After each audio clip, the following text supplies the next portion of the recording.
Hello बच्चों, today I am going to explain the chapter Should Wizard Hit Mommy line by line. As I promised you to explain to upload this video. In my previous video, in that video I uploaded the summary of this chapter. So let's begin the chapter. In the evenings for Saturday naps like today's, Jack told his daughter Jo a story out of his head. शाम में for Saturday nap के लिए शाम को nap means होता है short sleep for a short time, छोटे से कुछ पल के लिए कुछ टाइम के लिए सोने को क्या बोलते हैं, नैप बोलते हैं. Like today's Jack told his daughter जो a story out of his head. Jack ने अपनी बेटी जो को एक कहानी सुनाई अपने मन से. Out of his head means अपने मन से. दिस कस्टम मीन्स ये परंपरा, कहानी सुनाने वाली परंपरा, began when she was 2 and was itself now nearly 2 years old. और ये परंपरा तब से चल रही थी और जब अभी तक वो जब 2 साल की हो गई तब तक ये चल रही है. And his head felt empty. और किनके जैक का जो हेड है मीन्स मस्तिष्क खाली हो गया था. मतलब ये कहानी जो उन्होंने बना के खुद से कहानी बताते थे अपने मन से. अब इनके पास कोई आइडिया नहीं है कि कैसी कहानी, अब आज कौन सी कहानी बताऊं, क्योंकि वो ऑलरेडी इतनी सारी कहानी बना के सुना चुके थे. Each new story was a slight variation of a basic tale. A small creature usually named Roger. Each new story, प्रत्येक जो नई कहानी होती थी उसमें एक स्लाइट मीन्स हल्की सी वेरिएशन होती थी, हल्का सा अलगाव होता था, हल्का सा भिन्न होता था. ऑफ अ बेसिक टेल, किससे, जो पहले एक बेसिक कहानी होती थी उससे थोड़ा सा बस वेरिएशन अलग होता था, वो भिन्न होता था. अ स्मॉल क्रीचर, एक छोटा प्राणी, यूजुअली नेम्ड रोजर, जिस प्राणी का नाम प्रायः क्या होता था, रोजर होता था. Roger fish, Roger squirrel, Roger chipmunk.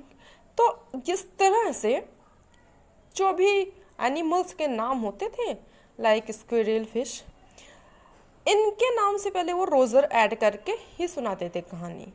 Had some problem and went with it to the wise old owl.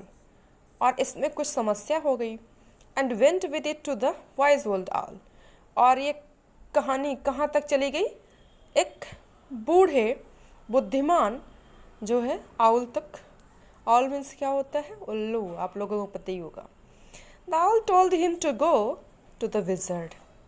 उस आउल ने उसको बोला कहाँ जाने के लिए, विजर्ड के पास जाने के लिए. And the wizard perform the magic spell. और ये जो विजर्ड था जादू किया करता था. That solve the problem.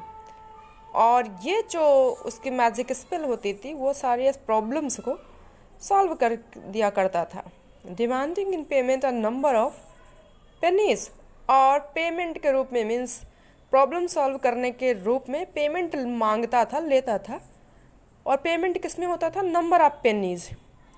कुछ पेनीज में, जैसे हमारे यहाँ पैसे चलते हैं वैसे ही ये पेनी की बात कर रहे हैं, वैसे इसको पेनी बोल रहे हैं. Greater than the number that Roger creature had.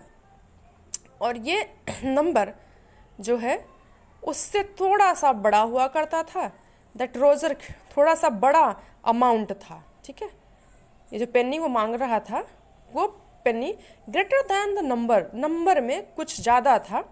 That Roger creature had, जो रोजर क्रीचर, जितना रोजर क्रीचर के पास पेनी था उस पेनी से कुछ ज़्यादा वो मांग रहा था. कौन मांग रहा था, वो wizard. But in the same breath directing the animal to a place where the extra pennies could be found.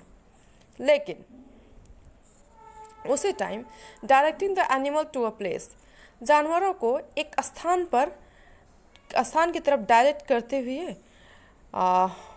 Where the extra pennies could be found, जहाँ पे एक्स्ट्रा पेनीज मिल सकता है. मीन्स कहने का ये है कि जो भी रोजर क्रीचर उसके पास अपनी प्रॉब्लम लेके जाता था तो जितना वो डिमांड करता था उसके डिमांड से कुछ पैसे उसके पास कम हुआ करते थे.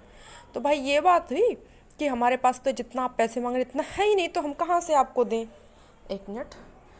तो उसके बदले में वो प्रॉब्लम का सोल्यूशन नहीं बताता था. ठीक है, मेरे एक जान पहचान वाले हैं, उनके पास मैं डायरेक्ट कर दे रहा हूँ, वहाँ पे चले जाओ, वो आपको उधार ऐसे मान के बोल लो कि कुछ एक्स्ट्रा पेनी तुम्हें दे देंगे, वहाँ पे तुम पा जाओगे, वो ला के मुझे दे दो और तुम उन्हें बाद में अपना दे दे रहना। इस तरह से वो ये भी करता था। कौन? वो विज़र्ड।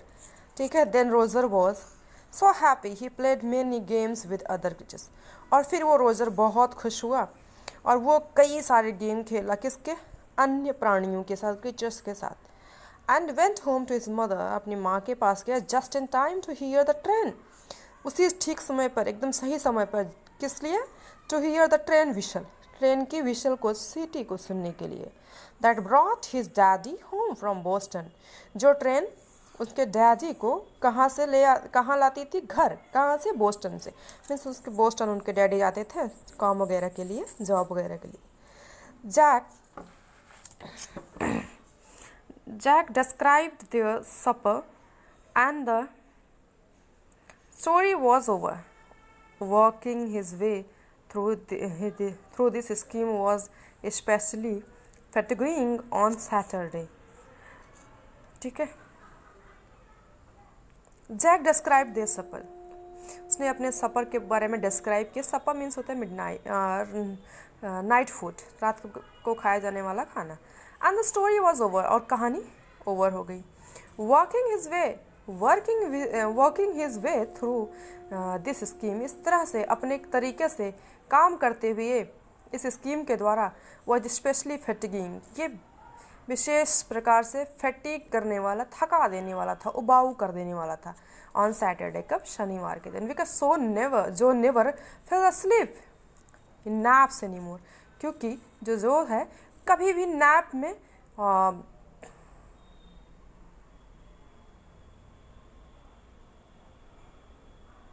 नहीं सोती थी बहुत लंबे समय के लिए। And knowing this made the right seem futile, और ये जान करके कि जब मतलब सैटरडे को हुआ क्या कि जब वो सुनाने लगता है स्टोरी, उसे लगता है चलो सो गई, लेकिन वो ऐसे करती थी जो नेवर फेल स्लीप, नहीं सोया करती थी। किस में? नैप में, मतलब थोड़ी देर के लिए झपकी लेके। ठीक है, सोती नहीं थी ज़्यादा देर तक। And knowing this made the right seem futile, और ये जान करके कि बहुत अब ये सोई नहीं है, तो this made right seem futile, ये सारी मेहनत उसे फ्यूटाइल लगने लग गई, बेकार लगने लग गई। कहने का मतलब ये हुआ कि इतनी मेहनत से मैं सुना रहा हूँ स्टोरी कि ये सो जाए, बट ये थोड़ी देर आंख बंद करती है, बहुत देर तक सोती नहीं है, नैप लेके सो ही जाए। तो बच्चों, आज मैं बस इतना ही पढ़ाऊँगी, आगे फिर मैं अगले वीडियो में मिलती हूँ। आप लोग भी बोलोगे मैम ऐसे बोल के गायब हो जाती हैं 2-2 दिन। कोई बात नहीं, मैं आज से रेगुलरली आपको वीडियो सेंड करूँगी। Thanks for watching. Please subscribe ज़रूर करिए और लाइक भी करिए। Thank you.